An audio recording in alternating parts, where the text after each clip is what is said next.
आज की कहानी का शीर्षक जीवन का असली उद्देश्य।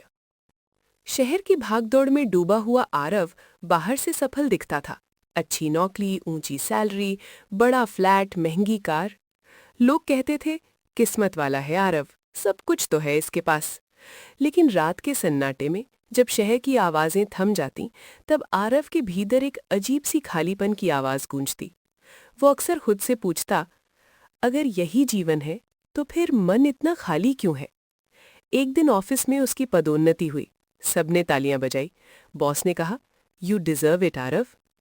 घर लौटते वक्त कार के शीशे में अपनी परछाई देखकर आरव मुस्कुराया, लेकिन वो मुस्कान कुछ ही सेकंड में बुझ गई। उसी रात उसने अपनी डायरी में लिखा, आज मुझे सब कुछ मिला, फिर भी कुछ नहीं मिला। कुछ हफ्तों बाद आरव अपनी माँ के कहने पर गांव गया।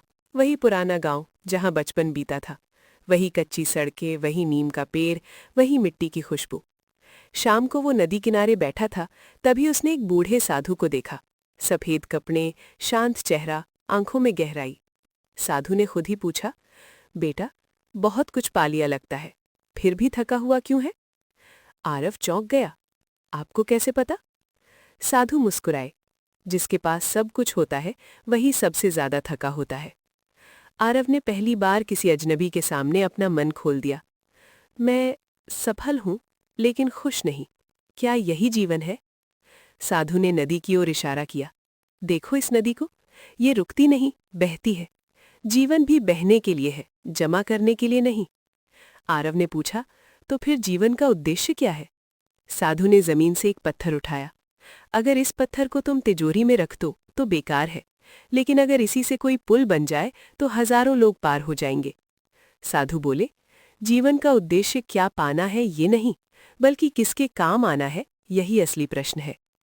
आरव की आंखें भर आई। उसे याद आया कैसे बचपन में वो दूसरों की मदद करके खुश होता था, कैसे धीरे धीरे वो खुद से दूर होता चला गया। शहर लौटकर आरव ने अपनी जिंदगी बदलनी शुरू की। उसने सप्ताहांत में बच्चों को पढ़ाना शुरू किया, अपनी माँ के साथ समय बिताया, बिना वजह मुस्कुराना सीखा। अब उसकी डायरी में लिखा होता, आज मैंने किसी की मदद की और मन हल्का हो गया।